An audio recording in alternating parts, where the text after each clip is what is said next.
Olá, seja muito bem-vindo ao Edcast, que hoje vai falar sobre polícia e sobre política. Daqui a pouco você vai saber quem é o nosso personagem. Agora eu tenho alguns recados para você. O primeiro deles é, se você tem uma ideia na cabeça e quer transformar em podcast, videocast, procura a Fornexus, agência especializada no assunto. Você chega com a ideia e sai daqui com o seu produto pronto, preparado para as redes sociais. É só chegar e postar. Então, se você tem uma ideia e quer transformar em podcast, entre em contato com esses telefone, o site que estão aqui embaixo nos comentários fixados desse vídeo. E se você quer roupas super legais, super confortáveis, em conta, um preço excelente, entra no site da Ripple, use ripple.com.br. O nosso entrevistado de hoje aqui, nosso convidado, falou que vai entrar e vai comprar um monte. Então você entra, compra, faz suas escolhas, coloca no carrinho, na hora de pagar, digita o cupom EDUCA20. Você tem 20% de desconto. Entra lá, faz suas compras, você vai ficar muito satisfeito com a qualidade das roupas da Ripple.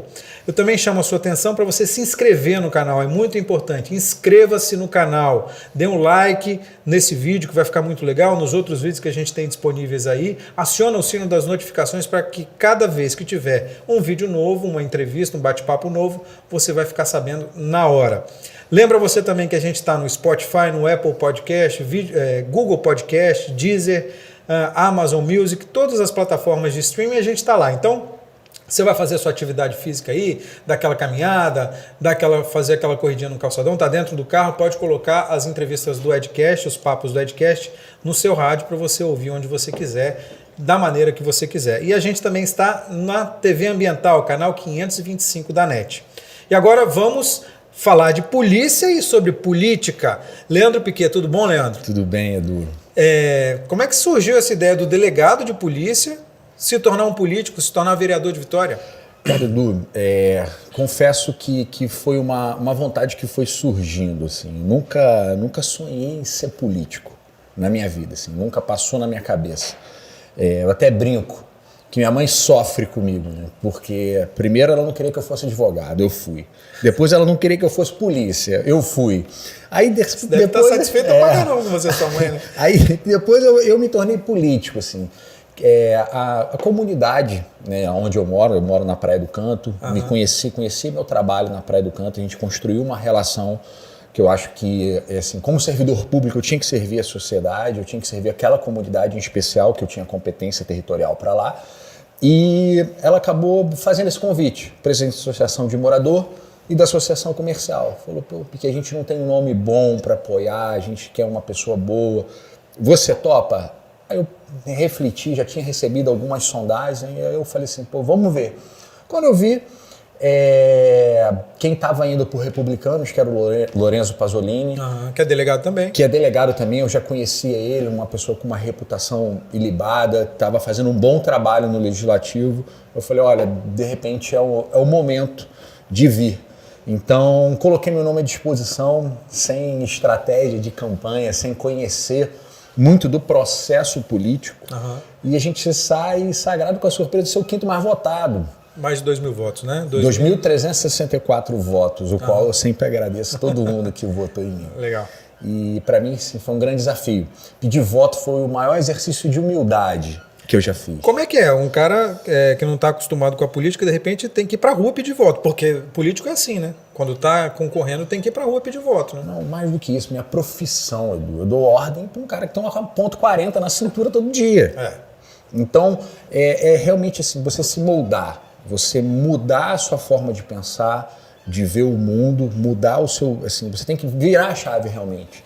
Ir para a rua com humildade e pedir voto para todo mundo. Porque o voto não tem diferença. O cara mais rico e o mais pobre... É o mesmo peso, o valor é igual. Exatamente. E assim, é um momento que o ser humano amadurece muito. Assim, eu até ouvi isso na minha caminhada política, que aos 18 anos... Todo mundo tinha que participar de uma eleição. Tinha que ter a humildade de pedir voto. Se não tivesse 100 votos, não podia tirar a carteira de motorista. Tinha gente que ia ficar muito tempo sem dirigir, hein? Verdade. Mas aí surgiu a política, e aí você falou, não sabia do processo político, mas mesmo não sabendo do processo político, teve uma característica diferente na prefeitura de Vitória, no mandato da prefeitura de Vitória, não só da prefeitura, mas da Câmara, que a prefeitura não tinha orçamento, né? tinha que fazer uma mudança na lei e antes mesmo de assumir, os vereadores tiveram que ir para a Câmara, fazer uma lei, e foi você que fez isso, né? Como é que foi que aconteceu? O que acontece? Assim, na verdade, não foi o orçamento, né? Foi uma mudança. A reforma da Previdência. Reforma da Previdência, foi a reforma exatamente. da Previdência. É, isso aí. Eu tinha passado por isso porque eu sou servidor público e eu senti os impactos da Previdência. A grande verdade é, venderam um produto de Previdência para o servidor que é insustentável. Não dá para pagar, né? Não dá para pagar. Você faz uma conta rápida, você paga 10%, por exemplo, de um salário que o cara ganha 10 mil, é R$1.000. Ou seja, o cara demora quase um ano para juntar o que ele vai receber mais velho durante o mês. Então, assim, é uma conta e as pessoas estão vivendo mais. Então, é algo assim que não é pagado. Obviamente, não estou sendo técnico aqui, mas é que realmente precisa ser revisto. Isso aí precisava ser revisto e eu sofri esse processo, né, na época, pelo governo do Estado. Então, a gente estudou, era algo que a gente já tinha conhecimento. Eu acho que Vitória era o único município da Grande Vitória que não tinha aprovado a Previdência. Eu acho que Vitória e Vila Velha.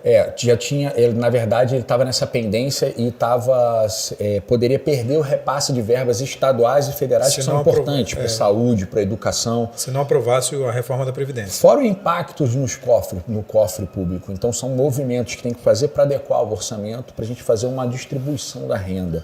Não estou falando aqui que servidor ganha bem, não. O servidor do executivo, por sinal, ganha até muito mal. Assim, existe uma generalização que acha que todo servidor ganha bem. Se você vê um salário de um professor, um salário de um policial, realmente é muito baixo. Mas é necessário para se manter a saúde das finanças, tanto do município quanto da Previdência. Então a gente entra com esse desafio.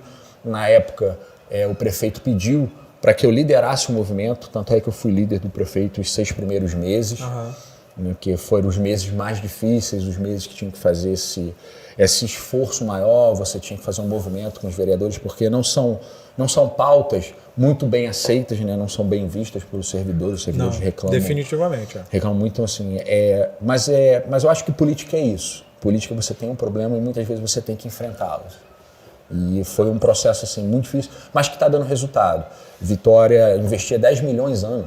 Hoje a gente está chegando a 1 bi. Se você vai ver tem uma diferença grande. Né? Se você vê a quantidade de ordens de serviço, de editais que estão saindo até com recurso próprio, não é dinheiro emprestado não, que isso é importante que faça a diferença. Uma coisa é você pegar dinheiro para você fazer obra, outra coisa é você ter dinheiro para você fazer sua obra. São dois movimentos muito diferentes. Então isso é o resultado de um trabalho, obviamente não pertence só a mim, não pertence só a um prefeito, é um grupo, é uma equipe muito boa que está na prefeitura e um apoio do Legislativo. Assim, o Legislativo foi muito parceiro e muito consciente nesse movimento do início do ano. Ao mesmo tempo você tem uma Câmara que tem, é diversa, né? E você tem políticos que são mais à esquerda, a gente coloca a Camila Valadão, por exemplo, que foi candidata a governo do estado, se não me engano. Foi. Tem a Carla Coser, que é filha do João Coser, que é um prefeito histórico também da capital. E ao mesmo tempo você tem o Gilvan da Federal, que é extrema-direita. Como é que lida nesse universo todo, nesse ambiente todo, e onde você se coloca? Edu, eu busco criar consensos. Eu acho que esse é o grande desafio da política. Qualquer polarização, qualquer briga é muito ruim. É muito ruim porque o sistema não evolui. Tudo vira um pré-julgamento, você foge, você expulsa a ciência, você expulsa a lógica, você cria factoides, você não apresenta fatos. Então, assim, eu acho que uma política que traz a ciência para dentro dela, você traz a razão, você traz um debate saudável, isso que a gente tem que focar. E em razão dessa minha postura, eu já apresentei projeto com Gilvan, já apresentei projeto com Camila, já apresentei projeto com Carla. Então, assim, isso é construção, eu acho que isso é a política, é você negociar, você saber ceder. Obviamente, tudo tem seus limites, mas meu trânsito lá é muito positivo. Tem algumas coisas que, obviamente, assim, me incomodam. Me incomoda quando você entra numa Câmara de Vereadores que tem que discutir a cidade e discute pauta federal. A gente não está lá para discutir pauta federal. A gente não está lá, por exemplo, para discutir aborto, se é certo ou se é errado. Lá a gente tem que discutir quais são os problemas de Vitória. Nós fomos eleitos para isso. Então, esses são alguns posicionamentos que eu cobro dos meus colegas. Muitas vezes a gente não consegue se afastar totalmente, a gente tem que acabar entrando, mas é algo que eu busco separar. O que você acha que Vitória precisa mais dos vereadores e de vocês nesse momento? Olha, Vitória, a gente vive numa pandemia muito forte, né? Então, assim, a saúde é uma questão muito importante. Muito importante, eu falo isso não é só Vitória, isso é Brasil.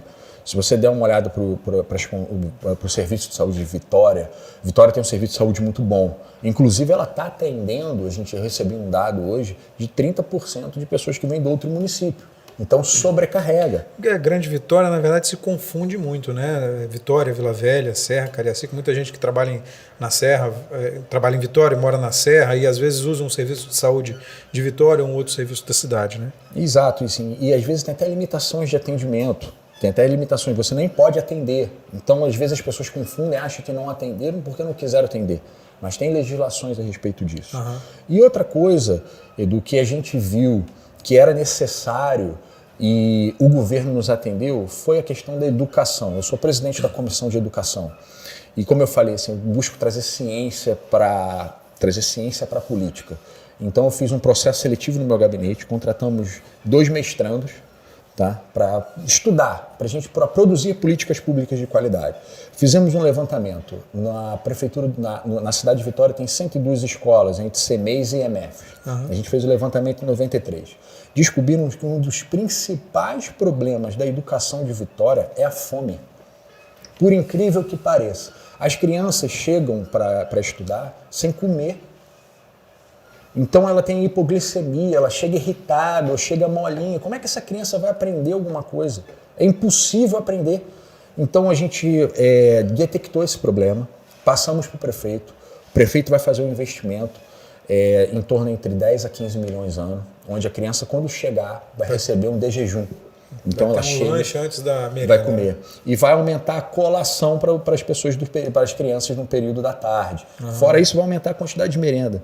E, Edu, assim, a gente tem que parar e refletir o tamanho dessa política. Por quê? Se essa criança, ainda que se alimentasse em casa, deixa de alimentar, porque o pai sabe que no colégio ela vai, a gente evita a evasão escolar. Aumenta a frequência escolar. Fora isso, ela dá oportunidade de quem vive com ela comer. Então, se a gente tem hoje aproximadamente 50 mil alunos na rede de Vitória, essa política atinge metade da população de Vitória. Porque você vai contar o pai, a mãe, o irmão, às vezes tem o tio, o avô que mora junto. A gente sabe a realidade das pessoas com baixa renda. Então, essa é uma política que tem um potencial enorme. E você só faz isso através de estudo, você só chega a essa conclusão através de estudo. Então, é uma política de alto impacto e baixo custo. Por que um delegado da polícia, originalmente, falando da profissão original, vai se interessar muito mais pela educação e não pela segurança, por exemplo, na Câmara? Na verdade, a gente se divide. Eu sou filho de 2 professores. Meu pai é professor de educação física, minha mãe é professora primária de ginásio, então eu fui criado no meio nesse ambiente. E minha mãe, por ser neuropedagoga, então ela sempre incutiu em mim essa questão. E fora que eu estudei para concurso, então eu acabei tendo que me debruçar muito, e passar em concurso é muito difícil. Foram 10 mil para 40 vagas. Então, se hoje uma pessoa que é aprovada num concurso é um cara que estudou demais. Então tem essa pegada de educação mesmo. Eu vou pelo viés de educação até porque a prevenção primária da segurança está na educação. Isso é óbvio. Assim, são 2 vertentes que a gente tem que seguir. Nós temos que realmente reprimir o crime, mas a gente tem que evitar. Uhum. E no processo de evitar, a gente só vai evitar se a gente der educação, se a gente der condição, se o Estado se desenvolver. Falando de crime, mas não desse crime da mão armada, do cara que assalta o outro, você teve muito relacionado ao combate à criminalidade, mas numa outra esfera, né? Na esfera da transparência, na esfera de contratos e licitação. Como é que foi a sua passagem por essa área no governo passado, no governo Paulo Artur? Como é que foi isso? Edu, eu me considero um felizardo, né? Assim, eu falo com muito orgulho dos momentos que eu vivi. Foi na época do auge da Lava Jato, então uma lei de 2013, que realmente fazia o combate à corrupção de licitações e contratos cometidos por empresa. Então montou-se uma estrutura na Secretaria de Controle e Transparência do Governo do Estado para realmente combater a corrupção. Foram as fraudes a licitações e contratos. Viu muita coisa lá? Você conseguiu detectar muita coisa? A gente detectou, abrimos diversos processos, fizemos diversas condenações. O Espírito Santo é referência desde aquela época no combate à corrupção. E era um momento que você não tinha muita doutrina escrevendo, você não tinha julgado. As pessoas não falavam sobre isso, né? Não falava, você não tinha experiência. Então, realmente era inventar roda. Eu tive a oportunidade de trabalhar com grandes pessoas, com grandes chefes, uma grande equipe. Os auditores são altamente preparados aqui do Estado. Então, a gente conseguiu formatar, trouxe minha experiência de investigação da Polícia Civil, que obviamente você tem que criar uma metodologia, não adianta você querer investigar tudo que você não acha nada, você tem que ir por indícios, separar indícios, direcionar procedimentos. Então a gente fez esse processo. Todo mês, praticamente, eu recebi uma pessoa de outro estado para vir ser capacitado aqui. Já fui para Mato Grosso dar palestra para a gente falar desse combate à corrupção. E assim, é algo que é cortar na própria carne, porque você vai exatamente dentro das pastas do governo e fala, olha, tem corrupção nessa licitação aqui, tem que cancelar, tem que tomar essas providências e, obviamente, fazer a comunicação para o Ministério Público depois, caso ele entendesse que tivesse crime, que é uma outra alçada, sai da nossa competência, ele oferecesse ação penal. Aí mudou o governo, você saiu do governo, né? Não teve jeito, e voltou para sua velha função de antes, né? É importante deixar claro, assim, eu sou delegado de carreira. Eu não pretendo sair da polícia, assim, eu vou me aposentar como delegado, essa é a minha intenção, né? Se Deus me permitir até lá, e se for possível aposentar, né? Durante todas essas mudanças. É verdade, está mais difícil. Se for possível aposentar. Para a iniciativa privada, esquece. De repente, assim, servidor público consegue. Pelo menos me aposentar, deixar de trabalhar, eu não deixo, não. Então, assim, é natural que quando se muda de governo, quem foi do governo passado é colocado numa posição, vamos dizer, não tão favorecida. Isso, de fato, assim, ocorreu. Eu vejo isso como parte do jogo. Então, me colocaram na delegacia da Praia do Canto como delegado adjunto, né, onde o investigador tinha sala, escrivão tinha sala, e eu não tinha a própria sala. Então, o delegado saía, eu tinha que arrumar algum jeito de eu trabalhar. E isso foi isso que me aproximou da comunidade, porque eu não consigo ficar parado. Assim. Você já viu que eu já não paro de mexer aqui, então eu não consigo ficar parado. Então, assim, a comunidade começou a ter muito crime patrimonial, então eu comecei a escrever cartilhas, comecei a fazer movimentos, né? Se aproximou da comunidade. Se aproximei da comunidade e assim, foi nesse processo que aconteceu. E no transcorrer do período, eu recebi uma proposta inicialmente até bacana de iniciar numa pós-graduação, que é como se fosse um mestrado, tem mais horas de mestrado. Aí o chefe me chamou, Piquet, tem uma coisa para você bacana, vamos lá para você fazer. Você vai virar especialista em segurança pública. Então, como eu gosto de estudar, eu já estava naquela situação, falei, vamos embora. Que é o curso que os capitães fazem para se tornar oficial. Realmente é um curso muito bom. Oficial superior, né? Vai se tornar major, perdão. Vai se tornar major. É um curso muito bom, a PM arrebenta no curso, assim, aí a gente tem que tirar o chapéu. Só que eu tinha um passado, eu fui corregedor geral no governo passado. E assim, eu acabei recebendo, né, os processos em segunda instância do movimento que a Polícia Militar fez em fevereiro de 2017. Foi a greve da PM, famosa, um mês com a PM parada praticamente, mais de 220 mortes. Exato, então assim, houve... E esses caras fizeram curso com você lá? Fizeram um curso comigo. E como é que foi? Então assim, eu sempre fui muito transparente nas minhas relações, Edu. Eu sempre fui muito transparente, muito sincero, muito verdadeiro. E eu sempre tive muito diálogo. Então, quando chegava os procedimentos, as pessoas iam conversar comigo, que é natural conversar com o corregedor, um advogado, vir alguém despachar, isso é inerente do cargo, como se conversa com o juiz, eu explicava a situação. E eu estava fazendo o meu trabalho ali. Eu não estava perseguindo ninguém, eu não estava imputando nada, eu não fazia perseguição, não tinha nada, assim. Falando de forma bem rasgada, usando uma palavra mais, não tinha sacanagem. Que é o que a gente fala no meio da polícia mesmo. E quando eu chego lá, realmente tinha capitães que tinham passado pela corregedoria. E assim, eu me coloquei na posição de profissional, e naquele momento de aluno. Porque ali você deixa de ser delegado, você tira... Tá todo mundo no mesmo barco. Todo mundo igual. E sim, se tornaram grandes amigos. Eu tenho grandes amigos na Polícia Militar. Que você investigou antes, que você e assim, abriu o processo. Na verdade, eu peguei o processo dele na segunda instância. Eles recorreram. Já tinham recebido a condenação, recorreram. E nesse processo de análise, obviamente era um órgão colegiado, mas quem começava a fazer a análise, quem fazia a admissibilidade, era eu. E assim, então foi um momento para mim que foi bem difícil, né? Fora que ele exigia-se que eu tinha que ficar 3 dias na Polícia Militar, estudando integralmente, e só trabalhava 2 dias. E nessa época tiraram. Eu era adjunto, lembra que eu falei que eu era adjunto? Tiraram o titular. E eu fiquei sozinho. Então, na Polícia Militar, como todos fazem o curso, há uma certa compreensão da necessidade, porque o curso é muito puxado, é escrever um artigo por semana, é uma apresentação por semana. Então, o que o pessoal estudava em 5 dias, eu tinha que estudar em 3 e no final de semana. O que um delegado normal trabalha em 5, só podia trabalhar em 2. Então, eu me desdobrava nisso. E assim, foi um período que eu passei por alguns problemas pessoais e eles me ajudaram muito. Então eu sou muito... Os problemas ajudaram ou não?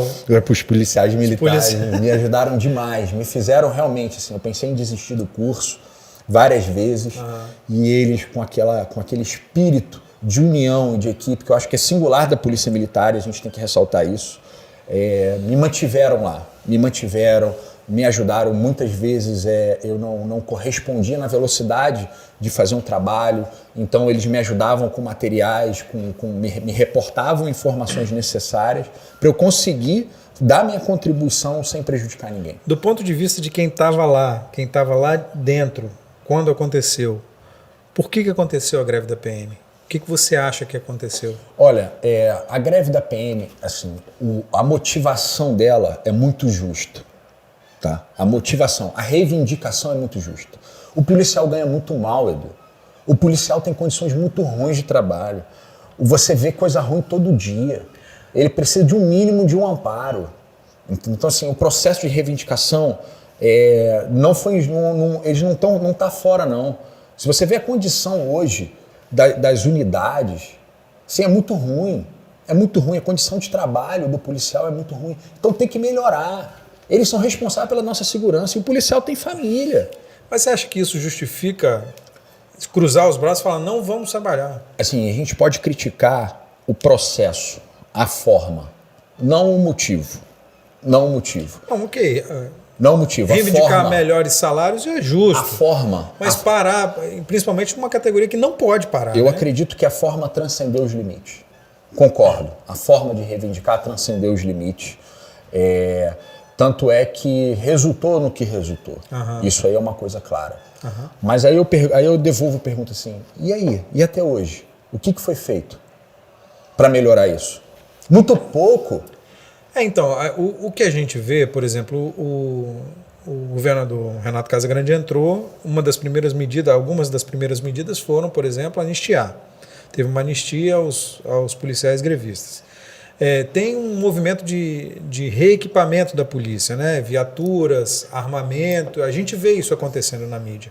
Você acha que isso teve um movimento de contratação de novos policiais, novos profissionais? Você acha que isso não é suficiente? Edu, assim, não dá nem para o início. Eu faço um desafio, eu aproveito e faço um desafio. Roda as delegacias regionais, vou falar de polícia civil, onde eu entendo, onde eu vivo. Roda as delegacias regionais. Você não tem condição de investigar. Você tem 4, 5 policiais, 2 fazem atendimento. Tem que ter 2 fazendo atendimento, recebendo gente que faz ocorrência. Um tem que entregar papel, que você tem comunicação todo dia para judiciário, para MP, para defensoria, advocacia.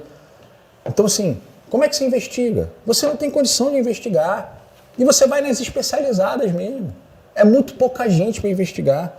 Tem uma porção já de aprovados que poderiam ter sido chamados. E assim, é o momento de se rever, comprar viatura. Tem muita viatura que está parada. Você passa na porta das unidades policiais, você vai ver uma porção de viatura parada o dia inteiro, porque não tem homem. Então, assim, eu critico, eu sou um crítico da política de segurança pública, eu sou um crítico da polícia de segurança pública. Eu vejo que investir no ser humano é o primeiro papel. É o primeiro passo. Até porque o policial não erre. Ele tem consciência do que ele está fazendo. Teve até um debate na Câmara que eu faço questão de trazer aqui, de um policial militar lá em Guarapari. Não sei se você se recorda, que era uma moça, que era uma doente mental, que ele pegou e agrediu a moça. Não. Teve uma ocorrência dessa, assim. Aí, assim, quando nesse movimento eu fiz o seguinte questionamento. Uma moça que é doente mental, era para ser atendida pela polícia? Não tem lógica. Não tem lógica. Não tem lógica, ainda que ela tivesse agredido o pai. É questão de saúde. E assim, o policial está preparado para isso? É óbvio que não está. Claro que não, né? Mas esse policial vai responder, esse policial vai ser expulso. Então você tem que investir no ser humano. Tem que investir no ser humano. E se você for um pouco mais profundo, se você pegar um salário assim, dos praças, que são quem ganham menos, você vai ver que ele vive numa subcondição. Assim, o filho dele vai estudar na mesma escola do bandido que ele vai prender. Entendeu? Como é que o cara vai conviver na região? Ele vai ter que mudar de lugar, vai ter que, assim, são condições mínimas, Edu, são condições básicas. E assim, eu não acho que tem que ganhar rios de dinheiro, não. Eu sou contra isso. Até porque dinheiro não dá em árvore. Mas faz uma média. Poxa, vê assim, o esforço que o policial está fazendo. Você vai na delegacia de homicídios, o número de inquéritos resolvidos é muito bom. Então, assim, eu acho que é meritocracia. Eu acho bacana a meritocracia. Se você deu resultado, você ganha mais, como é na iniciativa privada. Então, uma correspondência disso. É uma correspondência. Obviamente, num ano de crise, você tem restrições de andamento. Mas no ano de abonância, a gente está no estado notar há muito tempo. É verdade. A gente está no estado notar há muito tempo. Já não poderia ter valorizado. Se a pauta de segurança, se segurança pública é uma prioridade, você começa por quem faz segurança. Quem faz a segurança não é o carro, não, Edu. Quem faz segurança é o polícia que está lá toda hora. Eu trabalho no homicídio. Eu vou em local de crime, cara. Eu vejo criança de 14 anos, 17 anos, morta constantemente pela guerra do tráfico. Assim, você acha que isso não abala o policial? Ah, com certeza, abala qualquer ser humano, né? Exato. Agora imagina se você tem todas essas condições assim, e pô, você tem um Estado que você tenta negociar, não consegue. Você espera agora assim, pelo menos as perdas inflacionárias, já que você ganha um dos piores salários, pelo menos uma correção da perda inflacionária você não tem. Ok, estamos num tempo de crise. Não dá para se dar tudo. Mas quando dá, foi dado? Foi respeitado? Não foi. Então esse é o meu questionamento. Dá para conciliar o trabalho de vereador com o trabalho de delegado de polícia? Dá para conciliar. Você faz as duas coisas, você exerce as duas coisas. Exerço as duas coisas. Obviamente, assim, antes eu estava na delegacia de pessoas desaparecidas. Tá? A delegacia de pessoas desaparecidas é um trabalho muito peculiar, é um trabalho muito específico dentro da Polícia Civil, porque de fato você ainda não começa a investigar crime, que a pessoa tem direito de ir e vir. Se você quiser hoje ir embora da sua casa, largar seu emprego, você pode, você é maior de idade. Você vai deixar um monte de compromisso para trás. Mas não pode, pode, né? Tem aquela história que foi comprar um cigarro e nunca mais voltou. Essa história é antiga, né? Então, assim, era um trabalho muito peculiar. A Câmara de Vitória, ela funciona segunda, terça e quarta, de 9h30 até 12h30. Tem algumas reuniões de comissões também. Mas era um trabalho, assim, na delegacia de pessoas desaparecidas, você não precisava ter um horário fixo de trabalho. Eu tenho que cumprir minha jornada de trabalho, eu tenho aquele horário, e você montava. Você tem muitas vezes que fazer pedidos judiciais, requerimentos judiciais que você pode fazer no final de semana, você consegue se programar, você consegue fazer à noite, você conseguia fazer esse procedimento. Agora eu estou no plantão de homicídios. Então, assim, plantão de homicídio obviamente piora você exercer meus dois papéis com efetividade. Por quê? O plantão ele é sazonal. Você não tem um dia que você trabalha, você não sabe o dia que você vai trabalhar, você recebe a escala todo mês. Aí você entra 4 horas da tarde, sai 7 horas da manhã. Eu saio 7 horas da manhã, boto uma roupa, vou para uma reunião, vou para a Câmara, que tem que ter sessão 9h30. Depois eu tenho minhas reuniões comuns, normais, então eu viro noite já atrás de noite. Foi você que escolheu mudar? Não, isso aí... Quem foi que escolheu mudar? Na verdade, depois que eu escrevi alguns artigos trazendo dados científicos e criticando a política de segurança pública do governo do Estado, fizeram esse movimento. Assim, Coincidentemente, você foi mudado de cargo. E coincidentemente, algumas pessoas do governo escreveram artigos usando até o meu título, porque eu fiz uma analogia ao tempo que a gente vive, que muitas pessoas estão na UTI, que a segurança pública, ela está na UTI. Na UTI que eu fiz a analogia foi em um tempo incerto, que a gente não sabe o futuro da segurança pública. E logo em seguida, escreveram uma pessoa muito próxima ao governo, que ocupa cargo do governo, a segurança pública não está na UTI. E misteriosamente, também sem ninguém me ligar, eu sou removido, sei pelo Diário Oficial, tá? Sem me ligar, aí eu fui transferido. Então, você acha que foi uma represália por criticar o governo? Não tenho dúvidas. Eu não tenho dúvidas. Inclusive, tive a oportunidade de conversar com o governador. Falei, pô, governador, assim, isso não acha que meus artigos... Primeiro que eu tenho o direito de criticar. Eu sou um especialista em segurança pública, eu estou há 10 anos trabalhando com segurança pública. Formado pelo Estado, inclusive. Formado pelo Estado, inclusive. Passei num concurso público, são 10 mil pessoas, eu sei o que eu estou falando, eu vivo isso na prática. Eu vivo isso, eu tenho amigos também que vivem e a gente troca informações. Então, assim, eu conversei com o governador que, primeiro, eu tenho o direito de criticar, e segundo, que esses movimentos contra mim já não começaram hoje. Isso aí já vem de outra época. O fato de ter me colocado como adjunto na delegacia regional foi realmente para que eu não conseguisse desenvolver meu trabalho.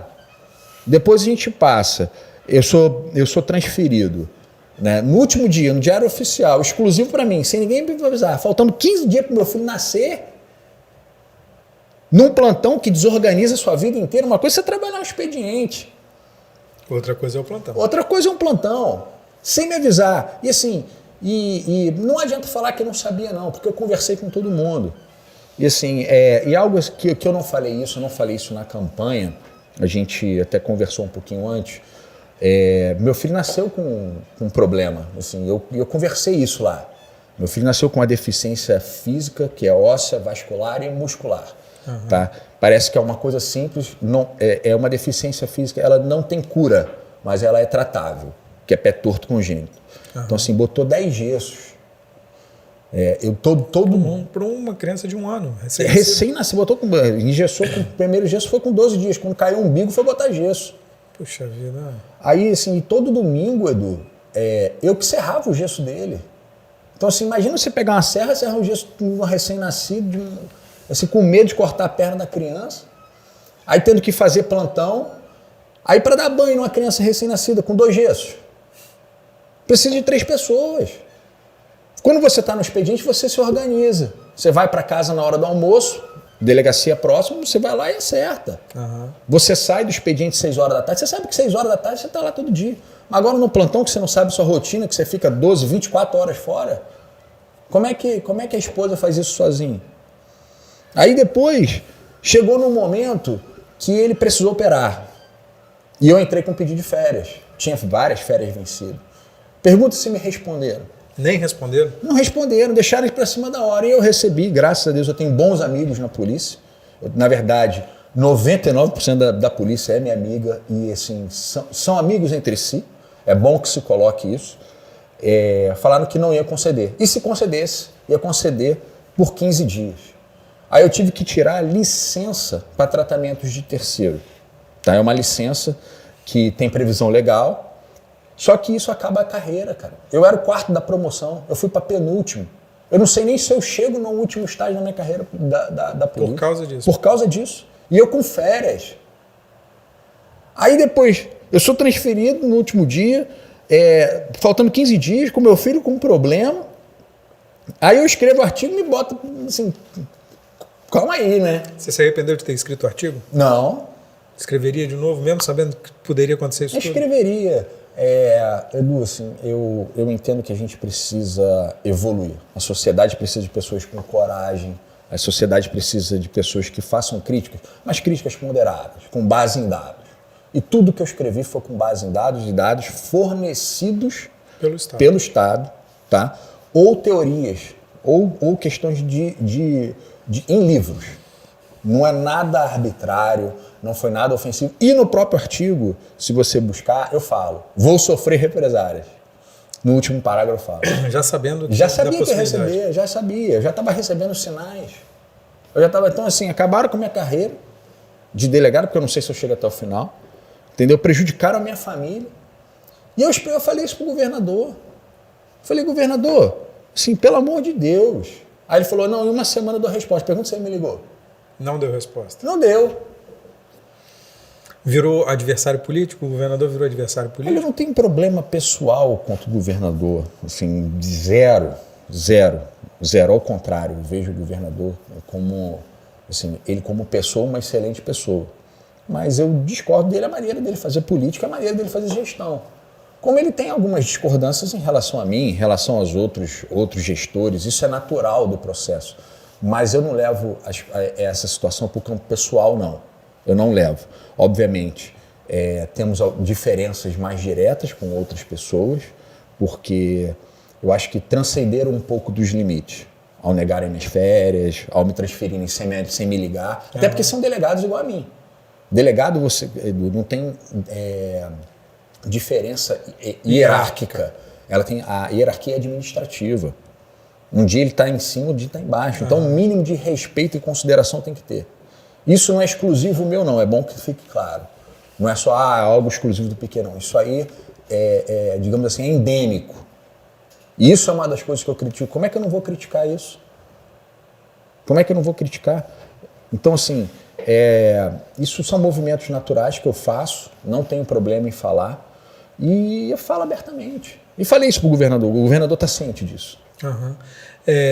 Esse ano é ano eleitoral, 2022 é um ano eleitoral. O delegado vai ficar um pouco de lado e o político vai atuar mais esse ano. Você tem pretensão de concorrer a uma vaga na Assembleia? Como é que está o seu ano eleitoral? Olha, Edu, a gente vem se fazendo um planejamento, como eu falei, eu trago muita ciência, muita organização para o nosso mandato. Tá?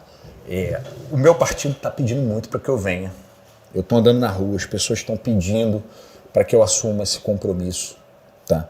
Então, é uma vontade que começa a nascer, que começa a vir, para a gente tentar fazer algo para o Estado todo. Na política a gente pode ajudar muita gente, como eu falei dessa política da merenda em Vitória. Imagina se a gente consegue expandir isso para o Estado inteiro. Tem movimentos pequenos. Assim, a curva da Jurema, ali aquele processo onde tem a guarderia, estava poluída há mais de 10 anos. A gente identificou o processo de poluição, fez uma obra que para o município é barato, foi 150, 180 mil reais. E a balneabilidade está regular, desde quando a gente fez. Então, assim, a gente vai fazendo muitas entregas. Se a gente pode potencializar nossas entregas, a gente tem que pensar, por que não fazer? Obviamente, é uma decisão que não depende só de mim. Eu preciso conversar mais em casa, porque o político se dedica muito. E as pessoas, assim... É verdade. Ele tem que se dedicar... Vai mudar o patamar, né? Ele tem que se dedicar muito. Eu até brinco, assim, o político e o delegado, né? Ninguém passa na delegacia para tomar um café. Piquê, vou chegar aí para tomar um café contigo na delegacia. Se a gente puder evitar a delegacia, é melhor, né? Esquece, não tem. Assim, o político, quando também vem, vai pedir alguma coisa para resolver algum problema. O que é natural, assim, eu não falo isso como crítica, não. O que é um processo natural, é inerente às duas profissões. Então é algo que sacrifica muito. Mas eu acho que a gente vem aqui para cumprir algumas missões. A gente vem para fazer a diferença. Pelo menos eu penso isso. Assim, a gente tem que vir aqui para fazer diferença na vida das pessoas. Se for o caso de eu assumir esse compromisso, de fazer esse esforço, assim, eu toparia. Mas é algo que não depende só de mim. Aí você falou que do expediente na Câmara de Vitória, que são 3 dias, não é isso? Segunda, terça e quarta, de 9h30, meio-dia. Mas o trabalho do político é 24 horas por dia, né? O trabalho do vereador, por exemplo, é 24 horas por dia, porque o vereador é o político que está mais próximo da comunidade, está no bairro mesmo, é o cara do bairro, vai reivindicar alguma coisa para o político e tal. E aí você passando para um cargo acima, deputado estadual, por exemplo, você tem que ter um comprometimento muito melhor. Você vai conseguir conciliar o trabalho de delegado com o trabalho na Assembleia, se fosse eleito? A Constituição só permite a conciliação no cargo de vereador. Ela não permite. Já do Estado eu tenho que me afastar. No Estado eu tenho que me afastar. Por isso que é algo que eu falei assim, a gente tem que pensar muito antes de tomar a decisão. Porque no período do afastamento, você não tem promoção, você não tem progressão, não conta com... Congela tudo. Né? Congela tudo. Então, uma prospecção de futuro. Porque muita gente pensa que só tem bônus. Não tem isso, não. Tem muito ônus, assim. No sábado mesmo agora tinha uma reforma de uma praça em Jardim da Penha. Eu morro de saudade do meu filho, porque eu fico muito fora. Aí da minha esposa eu falei, vamos os dois pra todo mundo vai entregar. Vamos lá, esse é o momento que eu tenho para ficar com a minha família. Mas caiu a ficha já para você, porque de delegado para político, porque você foi lá fazer um trabalho de político, né? Entregar a praça é um trabalho de político, né? Caiu a ficha para você desse tipo de coisa que o político tem que fazer? Olha, Edu, assim, eu amadureci muito. Foi um ano de muito amadurecimento. E como eu tive a oportunidade de passar por alguns cargos do governo antes de eu lançar meu nome na eleição para vereador, obviamente a gente tinha contato com outros deputados, com outros parlamentares. Então eu já tinha uma visão diferenciada. Obviamente quando você entra em campo é diferente. Você sente aquele friozinho na hora de chutar o pênalti na final. Então assim, são coisas que fazem o ser humano mudar e evoluir. E assim, eu evoluí muito. E todo dia eu viro a chave para um lado, viro a chave para o outro. Por quê? Você tem que ser político com os políticos. Você tem que ser polícia com os polícias e com os ladrões. Mas eu tenho que chegar em casa, eu tenho que ser pai. Eu tenho que ser marido. Edu, eu trouxe meu pai e minha mãe para cá. Eles moram em Vitória, já tem mais de 5 anos. Eles eram do Rio, né? Eram do Rio. Trouxe meu sogro, minha sogra e meu cunhado. Então, assim, tá todo mundo aqui. Daqui, meu filho é capixaba. Então, se eu puder fazer um processo para construir uma vida melhor para o meu filho, ainda que seja na política, onde for, eu vou fazer. Eu vou fazer. Então, eu vou virando chave. Vira chave de filho, vira chave de pai. Agora, você falou que gosta de estudar. Imagino que já deve ter estudado esse processo todo. O processo eleitoral para deputado é bem diferente do processo para vereador, né? Precisa ir para a rua, precisa ir para tudo quanto é lugar, é bem diferente, né? Olha, dizem que a campanha de vereador é a campanha mais difícil, né? Porque toda esquina tem um vereador. Isso é verdade. E de fato, com essa mudança da legislação, fui vereador pra caramba, cara. Você ia na feira, tinha mais político do que a gente comprando. É verdade. Tinha mais político que a gente comprando. Então, a gente fez essa campanha, assim, eu tive a ajuda de um grande amigo que realmente é um apaixonado por política. Eu não sabia que tinham pessoas apaixonadas por políticos, para mim foi uma novidade. Tem pessoas apaixonadas por política que quer fazer o bem, porque todo mundo já olha o político e já julga. Na hora. É igual o delegado. Imediato. Assim, se você vai conversar com as pessoas sobre o delegado, qual é a visão do delegado? É aquele cara barrigudo, bigodudo, com um cacetete e um 38 do lado, que vai arrancar dinheiro da porra nos outros. Assim, é diferente. Você não vai ver um cara jovem, com uma boa aparência, um cara estudado. Hoje mudou isso. Hoje mudou. Então, assim, a campanha de vereador foi uma campanha assim, muito difícil. Não foi fácil você ir pedindo voto, né? Ainda mais para mim que sou de fora, você romper essa barreira. Não é político, né? Primeira experiência política. Eu não tenho família de político. Eu não tenho ninguém na minha família que foi político. Então, assim, foi superar essa barreira. Então, quando vai para uma campanha já de deputado, eu acredito, nunca participei diretamente, que, assim, obviamente, o movimento mude. Mas você tem que recorrer aonde as pessoas vão te aceitar mais. Porque você foi eleito com 2.364 votos. 2.364 votos.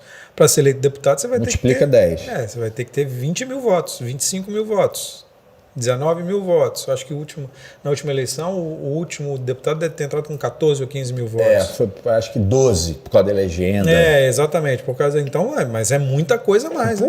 Eu já achei que 2.000 pessoas ir lá na urna e votar em mim. Já é muita coisa. Já foi muita coisa. No universo que tem uma porrada de candidato, né? Mas também, assim, tem menos candidato. Tem menos candidato. Mas tem nomes muito mais fortes, né? Tem nomes muito mais fortes no sentido de serem muito mais conhecidos como políticos, né? Exatamente. Assim, obviamente, a pessoa não vai votar no desconhecido, mas o que eu vejo na política hoje, Edu, e é o que eu procuro, assim, as pessoas... elas estão procurando novas lideranças. Esse é um movimento desde a eleição de 2018, principalmente, que explodiu, né? Exato. Assim, elas estão procurando novas lideranças. A gente viu a eleição do Contarato, do Marcos Duval, do próprio presidente Bolsonaro. embora fosse um político de carreira, era um nome diferente para disputar a presidência da República. Você tem o Witzel no Rio. Exatamente. Você tem isso assim. Não que seja um bom exemplo, mas tem o Witzel no Rio. Assim, independente de posturas ideológicas, que eu acho que é natural e tem que ser respeitado isso, independente disso, a sociedade procura novas lideranças políticas, ela procura um novo político. Ela está querendo se afastar daquelas famílias tradicionais. Quer que mude, né? Quer que as coisas mudem, né? Quer Exato. que as coisas melhorem para ela, né? Então, Todo mundo quer que as coisas melhorem. Pô. Então ela está procurando um cara que tem uma entrega, um cara que tenha qualificação, um cara que tem um passado, que já fez alguma coisa. Pô, quem é esse cara? O novo pelo novo, assim, ela já questiona. Ela já questiona. Não que ela não aceite, mas ela já questiona. Então, assim, ela vai ver a reputação do político.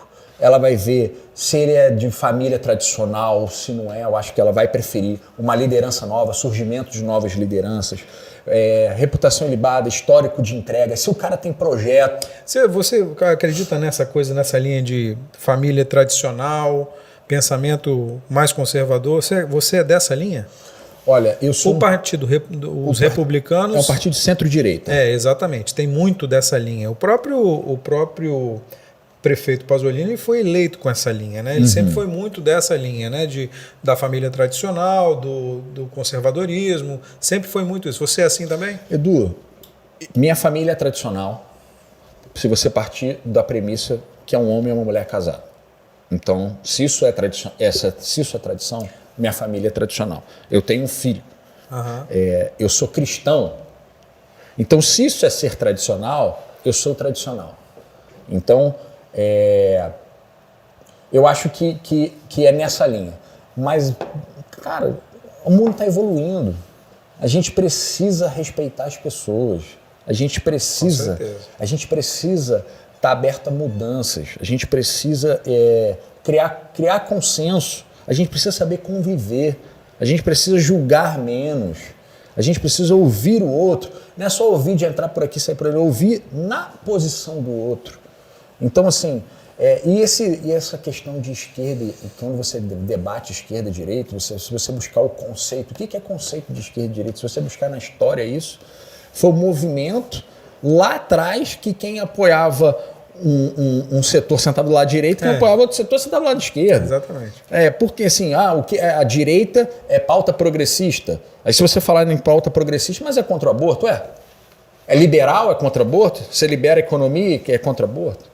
Entendeu? Então são coisas assim, se você fala, mas a esquerda é só movimento social, é servidor, mas você acha que você não tem que dar educação? Você tem que dar educação. Então o conceito de direita e esquerda, ele tá muito deturpado. As pessoas assim, às vezes confundem muito o que é direita e esquerda. Eu sou muito favorável à boa política. O que é boa política? É uma política que traz resultados positivos para a sociedade. Sem rotulação. Sem rotulação se é de esquerda, sem rotulação se é de direita, se é tradicional ou não. Independente de ser candidato ou não, quem é o seu candidato a governador do estado? Éric Musso? Olha, o Éric é do meu partido. Já colocou pelo menos uma possibilidade de ser pré-candidato. O presidente do partido veio aqui, o Éric... Colocou o nome dele como pré-candidato. O Éric é um político altamente experimentado. Foi presidente da Assembleia 3 vezes. Já foi presidente da Câmara, né? Já foi vereador. Ele tem uma trajetória política. É um nome que pode fazer muita diferença no Estado. Assim, a gente tem que ver o projeto dele. Assim, eu não teria coerência não apoiar um cara do meu partido. Eu não teria coerência. Mas você acha que é um bom nome para ser candidato? É um bom nome. E se ele não for candidato dos candidatos postos, em quem você apoiaria? Na verdade, sim, hoje você não tem muita candidatura posta de fato. Temos. Vou colocar para você. Todo mundo já veio aqui. Fabiano Contarato, Felipe Rigoni, Renato Casagrande, embora não assuma publicamente, vai deixar para assumir publicamente mais perto, mas Renato Casagrande, Aldifas Barcelos, todos esses já tivemos aqui no Edcast. Estou esquecendo gente. Tem o Éric. Éric Musso, agora como pré-candidato. Tem o César Conago, também é pré-candidato. Quem mais? Não, o Cléber é prefeito. Aridelmo. Aridelmo. Aridelmo. E Guerino Zanon, a gente tá. Ele vem ainda, mas é candidato. Não tivemos com ele aqui, mas ele certamente virá. Desses aí, quem que você apoia? Desse aí, eu tenho que seguir uma lógica, eu tenho que apoiar quem é do meu partido. Não, tirando o Eric. Vamos colocar o Eric de lado. Olha, existem bons nomes, existem pessoas que eu sou próximo. Eu fui delegado estagiário de Fabiano Contarato. É mesmo? Trabalhou com ele? Trabalhei com ele. Minha relação... Como é que era trabalhar com ele? Olha, Fabiano é um cara muito inteligente. O que você acha de todo mundo falar que ele desvirtuou? Ah, não foi nesse cara que eu votei. Eu ouvi muita gente falar isso. A gente trouxe ele aqui e ele falou, não, quem votou em mim sabia quem eu era. Minhas posturas sempre foram essas. Mas muita gente fala assim, é o que o povo fala, mas eu votei num e está aparecendo outro. Se filiou ao PT agora e tal. Olha, eu conheço o Fabiano. Assim, como eu te falei, eu conheço o Fabiano já não é de hoje. Eu fui delegado estagiário dele, né? Na época, até muito engraçado, assim, vou trazer esse fato. Você vai se lembrar de uma moça que fumou a nota de 50. Lembro, que depois virou delegada. Depois virou delegada. Virou delegada, exatamente, foi. Então, nessa Tentou virar a chave com canudo, não foi? Isso aí. Isso aí. Então, aí... assim, o Fabiano como pessoa é um cara sensacional. Conta essa história aí do caso, pô. Do caso? Do caso da... Então, assim, é um caso que é público, é notório, assim. Exatamente. Você estava lá? Você era... Na verdade, eu peguei o inquérito. Eu fui pegar o Fabiano, na época eu era delegado estagiário dele. Aí ele falou... Ela atravessou a ponte, se não me engano, a velocidade baixa, eu acho. Bateu na mureta. Aí exatamente. O carro não conseguia andar e chegaram os policiais militares. Aí ela parou o carro na Praça do Papa, se não me engano. Não, na Praça do Papa, na Praça do Cauê, ali na virada da Praça do Cauê. E aí o carro não saía do lugar, e ela tentou girar o carro com um canudo, não é isso? Aí pegou. Aí falou que a lei não tinha eficácia, não sei o que e tal. Assim, estudante de direito é um bicho complicado, né? Eu falo isso que eu já fui estudante de direito, então é um bicho complicado. Aí o Fabiano falou, Piquet, eu quero autuar nisso, eu era delegado, subordinado a ele, eu estava na minha função de fazer a redação. E porque ela queimou a nota. Eu falei, caramba, Fabiano, eu não concordo muito com esse negócio, não. Ele falou assim, não, mas eu quero atuar. Eu falei, beleza, meu chefe, eu tô aqui para produzir o que ele quer. Eu era o delegado, eu já era delegado, mas você é delegado estagiário, eu estava na academia. Porque você destruiu uma nota é um crime, né? É um crime federal, inclusive. Na verdade, o que acontece? Assim, você até entra numa discussão. Qual foi a tese que eu elaborei? Porque você tem valor, o valor é o valor que a cédula reporta. Pega uma nota de R$50 para a gente exemplificar. Você tem o valor de R$50. Mas o Banco Central gasta milhões e milhões para produzir. Para produzir, exatamente. Então foi nesse viés. Tipo, uma moeda de R$1 custa R$5 para fazer. Exatamente. Isso é uma hipótese, não sei se é esse o valor, né? Exatamente. Então foi nessa linha. Foi nessa linha que eu segui. Foi nessa linha que eu segui. E foi nessa linha que Fabiano Contarato colocou. E foi assim, a gente tem algumas diferenças no posicionamento político, isso não nos impede de nos relacionarmos, não nos impede, assim. Ele passou por uma situação super difícil agora, com o pai dele de Covid, o qual me identifiquei, eu perdi meu avô de Covid também, fez um ano agora, dia 20 de janeiro. Levou muita gente a Covid. Então, assim, independente de posicionamento político, eu penso muito diferente do Fabiano, mas, assim, eu tenho uma relação com o cara, eu não vou ligar pro cara para saber se o pai dele tá bem, eu não vou ligar pro cara para falar que eu tô prestar solidariedade pelo pai dele, eu vou fazer. Pelo amor de Deus, todo mundo perde. E todo mundo tem que fazer isso com todo mundo. É isso aí. Eu li um livro agora, Edu, que se chama Cuidando um dos Outros. É cuidar um dos outros. Que eu acho que é o momento. Eu vou trazer a frase do governo Paulo, que ele tratava, cuidar das contas e das pessoas. Eu acho que a gente está num momento de evolução. A gente tem que estar no momento de cuidar um dos outros. Eu acho que esse é o tema que tem que liderar a pauta, tanto nacional quanto estadual. A gente já percebeu que no meio da pandemia, né, a gente não... Assim, por que a gente precisa dos banqueiros no meio da pandemia? Tem várias profissões que não precisavam nada, mas você vê a importância de um caixa de mercado. Você vê a importância do enfermeiro, ninguém falava do enfermeiro antes da pandemia. Do entregador de iFood. Exatamente. E olha só, são essas pessoas que a gente mais precisou que trabalham nas piores condições. Eu perdi amigos na delegacia de Covid, policiais trabalhando. Teve um rapaz na delegacia de homicídios que morreu sem saber que a esposa estava grávida. Pô, isso é demais, né? E ele não teve opção, ele teve que ir para a rua trabalhar. Então, por isso que eu acho que o momento é de cuidar um dos outros. A gente tem que fazer concessões. Então, assim, evoluindo nessa pergunta, eu tenho que ver o projeto. Como pré-candidato, ninguém apresentou o projeto. Mas você sabe a linha de cada um, mais ou menos, né? Sim. Não sabe, não? Assiste os Edcasts aí que você Vou vai saber. Vou ver. Mas, assim, o candidato... É bom para você que está vendo aí também, ó, para se inscrever no canal, pode dar uma pausa aí, se inscreve no canal, assina o sino das notificações e tal. Mas tem que botar no papel, é o compromisso. É o compromisso, entendeu? Porque muita gente fala e não cumpre. Então, assim, eu acho que essa vai ser a preferência social. É o candidato que realmente vai se portar para cuidar dos outros. Assim, até que ponto vale a pena nós ficarmos... Virou político, né? Me enrolou, não falou quem é o nome. Gostou? Não. Tô evoluindo, não. hein? Quero saber quem é, pô. Mas quem que você votaria? Votaria no Aldifas? Votaria no Guerino Zanon? Votaria em quem desses? Olha, foi o que eu te falei, eu não posso fazer uma avaliação sem análise do projeto. Político, tá? Eu não posso fazer. Não, mas assim, os projetos estão colocados. O Aldifas já falou o que ele... O Aldifas tem uma experiência, por exemplo, de gestão na Serra muito grande. Todo mundo sabe como é que ele trabalha. O Aridelmo tem uma... Você trabalha com o Aridelmo lá, o Aridelmo é secretário. O Aridelmo é um excelente secretário, tá? Conseguiu realmente, assim, junto com a liderança do Pasolini, fazer economias de milhões. Então, assim, ele tem essa expertise, e ele coloca isso. Aí, esse é o ponto forte dele, né? Tem o Renato Casagrande, que a gente está vendo como é que está atuando. Tem o César Conago, que trabalhou, não sei se foi vice do Paulo. Foi vice do primeiro mandato, né? Do segundo. Do segundo mandato da primeira vez. Não. Porque ele foi 3 vezes governador, né? Foram 2 mandatos. Foi do último mandato do Paulo. O último...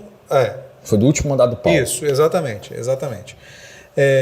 Então você trabalhou com o César Conago? Trabalhei com o César. Então, César é uma excelente pessoa. Conhece também. Ó, já te tirei 3 pesos aí que você pelo menos tem que avaliar. Não tem jeito.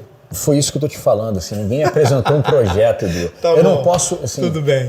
Sendo bem honesto, assim, eu li todos os projetos da presidência quando os candidatos vieram, assim. O que me marca muito, até para ser coerente na minha resposta, foi uma questão que eu vou trazer um projeto, um cara que eu acho que, assim, com certeza seria um excelente político, mas teve um posicionamento do projeto dele que eu fui contra, que foi o Amoedo. Que era do Novo.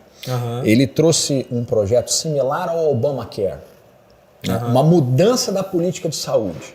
Se a gente tivesse adotado isso e viesse a pandemia, teria dizimado o Brasil. Então, assim, para eu ser coerente, eu vou te mostrar que isso tem um resgate, assim, tem um sentido de eu estar te dando essa resposta. Não é algo para enrolar, inclusive quem nos acompanha, não. Claro, com certeza. Assim, é uma coerência mesmo. Assim. Então, a gente precisa ver pessoas que construam projetos nessa linha. Assim, até que ponto a gente tem que ceder? É a mesma coisa assim, né? Se você perguntar para mim da aposentadoria, eu sei que eu não vou apresentar com a idade que hoje está prevista na lei. Certamente. Não faz sentido. O cara, quando eu era novinho, um cara de 40 anos, ele já era velho. Eu estou chegando aos 40. Minha idade produtiva é muito maior. Eu tenho que contribuir, eu tenho essa obrigação social de contribuir mais. Agora o negócio você vai cobrar de um cara que trabalhe mais, você tem que gerar emprego pro cara. Como é que você vai exigir que o cara trabalhe mais 20 anos se o cara não consegue arrumar emprego com 25? Exatamente. Entendeu? Então, assim, é isso que a gente tem que observar, é isso que a gente tem que focar pro Brasil. Tá bom. Não vai responder de jeito não. E para a presidência? Para a presidência, rapaz, tá difícil, hein? Você acredita em terceira via? Eu torço. Acredita? Eu torço. Acredita? Eu acredito que vai ter, sim. Primeiro que eu sou a favor de uma oxigenação. Não da reeleição. E um processo de polarização é muito ruim, porque as trocas de poderes trazem muitas mágoas, elas trazem muito processo de perseguição, de retaliação. Então... Você viveu isso? Exatamente. Então, se viesse um candidato com um projeto legal, uma alternativa... Assim, eu torço para que... E segundo turno, se for polarizado, se não tiver jeito, se for... Eu torço para não escolher isso. Eu torço para isso. Mas não tem o cenário aponta que é inevitável, né? O O cenário aponta que é inevitável. Eu vou repetir uma frase, se não me engano, foi do Brizola. Política é uma nuvem. Bate um vento, muda tudo. Você sabe que a gente teve aqui hoje, sentado aí com o José Carlos Grátis. E ele falou exatamente isso. Política é uma nuvem. Uma hora você olha, está de um jeito, outra hora você olha, está de outro jeito. É exatamente isso. É isso. Assim, e a gente está muito longe. A gente está muito longe das eleições. Assim, é bom que se coloque. A gente tem que... A gente está vivendo eleições há 4 anos, você não acha, não? A gente está em campanha há 4 anos. Na verdade, assim, a gente viveu anos muito difíceis. Do ano de pandemia... Foi, assim, 20, 21 foram anos muito difíceis. Assim. Eu vejo que a população, ela... Assim, pode ser que os políticos até estejam fazendo campanha há muito tempo. E tem gente que está, assim, eu vejo... Acho que tem gente que não parou de fazer campanha. Que não parou, assim. Isso até é uma das divergências que eu coloco. Eu acho que as eleições todas deveriam ocorrer na mesma data. Esse negócio da eleição de 2 em 2 anos é muito ruim. Porque isso faz com que o cara passe um ano em campanha, aí depois exerce o mandato um ano. Se ele quer pleitear outro cargo, ele vai fazer campanha de novo. Entendeu? Então, assim, é uma das críticas que eu faço. Mas se você for candidato a deputado, é o que você vai fazer. Mas é o sistema que impõe. Isso aí não é opção minha. Se a gente conseguisse superar, superaríamos. Se caso, né, a gente tiver que superar isso. Se caso a gente tiver que superar. Então, assim, a sociedade, ela está muito desesperançosa. Ela está muito desesperançosa, assim. E tem razão de estar. Tem razão de estar. Os casos de corrupção não são poucos. Os casos de político mal preparados não são poucos. Os bons exemplos são reduzidíssimos. Assim, se você perguntar assim, quem é o novo expoente do Brasil? Cara, você não tem, você não passa um negócio que não existe isso. Você toma um vácuo de liderança gigante. Você tem um vácuo de liderança gigante. É verdade. Então, eu torço para que essa nova liderança surja, assim, torço para que ela consiga ganhar corpo, tá? Torço para que isso ocorra no Estado também, é importante se colocar. Eu torço para que isso se coloque no Estado. Assim. É um grande sentimento. E assim, eu torço para fazer parte de um processo, assim, porque, interessante, se você resgatar algumas coisas, eu fiz parte de alguns momentos da história do Brasil, obviamente, minha reduzida participação naqueles movimentos do Fora Dilma, eu montei praticamente 90% das delegacias móveis, que quebraram o palácio inteiro. Então, eu estava lá, já como servidor. Na Copa do Mundo, que vieram Camarões e Austrália, eu estava no Centro de Comando e Controle. Na época da Lava Jato, que eu estava na Secretaria de Controle e Transparência. Então, assim, o Espírito Santo tem um histórico. Assim, eu passei pelo IASES, que é o presídio de menor, que assim... que era um momento que tinha muita rebelião, a gente entrega um sistema organizado, com 3 vezes mais crianças estudando. Então, assim, eu torço muito pelo progresso do país, eu torço e acredito nesse progresso, e torço para que as pessoas consigam alcançar lá. E torço para que eu continue fazendo parte, dando minha contribuiçãozinha para cada um, seja lá quem for.